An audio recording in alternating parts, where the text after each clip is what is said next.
Seorang yang sudah sampai usia 40 tahun, maka Allah mengingatkan dia untuk menyiapkan 5 bekal utama sebelum dia kembali pada Allah Subhanahu wa taala.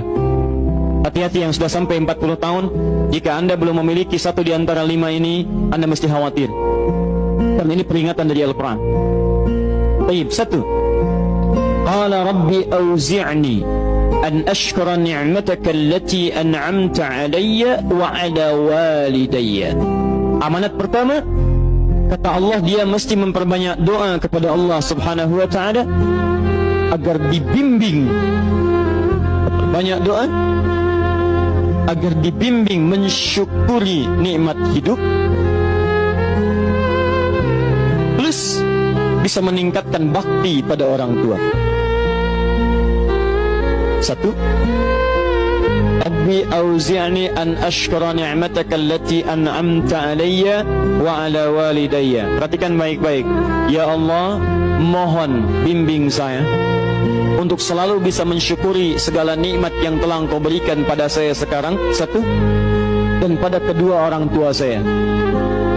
Baik, jadi kalau sudah sampai usia 40 tahun, pertama, Anda memohon doa kepada Allah untuk dibimbing terus bersyukur kepada Allah. Ini yang mau saya tegaskan. Lihat baik-baik.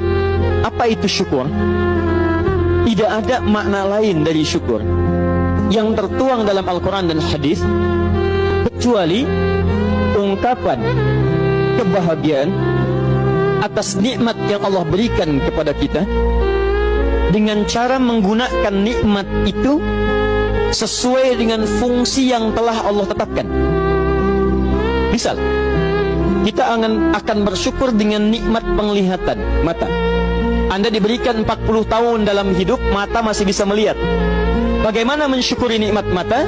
Kalau Anda ingin syukuri nikmat mata, maka yang paling singkat, gunakan nikmat mata ini sesuai dengan peruntukan yang telah Allah tetapkan. Fungsi yang telah Allah tetapkan. Apa fungsi mata? Masih ingat? Melihat yang baik-baik. Quran surah ke-24 ayat 30 untuk laki-laki, ayat 31 untuk perempuan.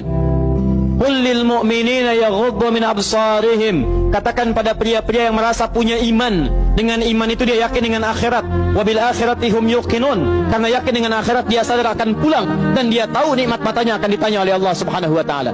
Katakan pada pria-pria yang yakin bahwa matanya akan ditanya oleh Allah. Quran surah ke-17 ayat 36. Inna sam'a wal basara wal fuada kullu ulaika kana anhu mas'ula. Setiap pendengaran Anda, penglihatan Anda, plus apa yang Anda fikirkan, satu saat akan ditanya, dipertanggungjawabkan di hadapan Allah Subhanahu wa taala. Karena itu kata Allah, katakan pada orang-orang yang yakin dengan itu semua, ghuddu min absarihim, matanya hanya boleh melihat yang baik-baik saja. Yang tidak baik palingkan. Ibu juga sama, ayat 31-nya. Wa kullil mu'minati yaghdudna min absarihinna. Katakan pada perempuan yang merasa yakin dengan Allah, yakin akan pulang, yakin akan ditanya, matanya hanya boleh melihat yang baik-baik saja menurut Allah. Yang tidak baik palingkan. Di ghaddul basar itu bukan nggak boleh lihat, Pak. Ghaddul basar itu silahkan lihat, tapi ketika yang dilihat tidak baik menurut Allah, maka palingkan dari itu semua. Ini tidak tepat, teman-teman sekalian. Anda hanya mengucapkan alhamdulillah ya, sampai sekarang penglihatan masih baik. Belum cukup. Baik itu dipakai lihat apa?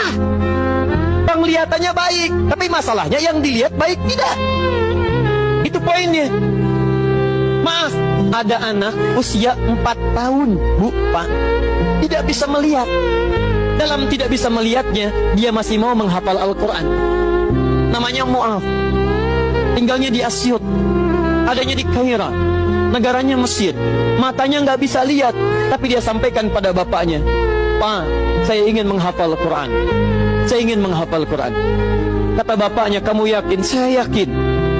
Baik, keluarga sederhana, punya cuman motor yang sangat luar biasa tidak bagusnya. Dimodifikasi dashboardnya, menempuh jarak kisaran 20 km. Datang pada syekhnya, bapaknya kemudian membonceng, muadnya di belakang.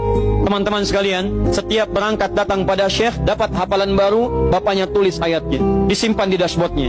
Di jalan lihat ke sini, lihat ke jalan, lihat ke sini, lihat ke jalan.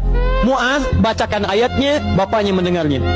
Secara singkat, tiba-tiba setelah itu fasenya berakhir, jadilah anak ini hafal Quran. Yang ngantar belum hafal Quran, yang diantar nggak bisa lihat hafal Quran. Saking mudahnya Al-Quran, yang nggak bisa lihat bisa hafal Quran. tapi bapaknya dapat pahala dari transferan anaknya. Perhatikan baik-baik.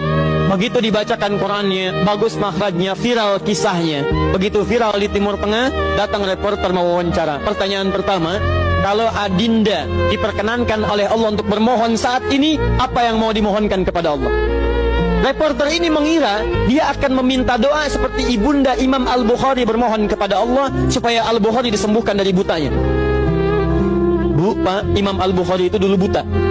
Butanya permanen. Dilahir 2 tahun ayahnya meninggal, 4 tahun buta permanen. Nanti ada satu kejadian di situ yang dengan kejadian itu ibunya berdoa kepada Allah, anaknya menghafal Quran sampai di surat Qaf ya, ayat ke-22. Anaknya murajaah ayat, ibunya memohon kepada Allah sambil menangis sambil tertidur sampai tertidur. Disitulah kemudian terjadi sesuatu yang luar biasa. Seketika Allah sembuhkan Al-Bukhari kecil, matanya bisa melihat kembali. Karena kajian kita bukan di sini, lain waktu nanti saya terangkan. Anda yang punya kitab Fathul Bari, Syarah Sahih Al-Bukhari, beli jilid pertama, kitab Muqaddimah, halaman 634, paling kiri, paragraf yang ketiga, baris 1 sampai dengan 9. Anda temukan kisahnya.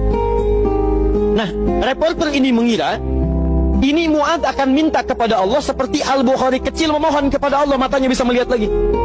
Ternyata lihat baik-baik. Kalau saya diperkenankan bermohon kepada Allah dan permohonan saya dikabulkan, maka pertama saya akan mohon kepada Allah untuk tetap membutakan mata saya sampai dengan kiamat. Ya Rabb, mohon butakan mata saya sampai kiamat, karena dengan buta mata ini saya bisa menghafal Quran. Saya takut ya Allah, kalau saya melihat lagi, mata saya melihat maksiat dan hilang Quran dari hafalan saya. Anda bisa bayangkan, anak kecil 4 tahun, mata nggak bisa lihat, digunakan menghafal Quran. Dan dia takut kalau melihat matanya dipakai maksiat. Antum dikasih 40 tahun. 40 tahun, lebih daripada 4 tahun, lebih dari 14 tahun. Anda sampai 40 tahun, dipakai mata. Dipakai apa mata Anda sampai dengan hari ini? Berapa maksiat yang telah Anda kumpulkan dari mata Anda itu?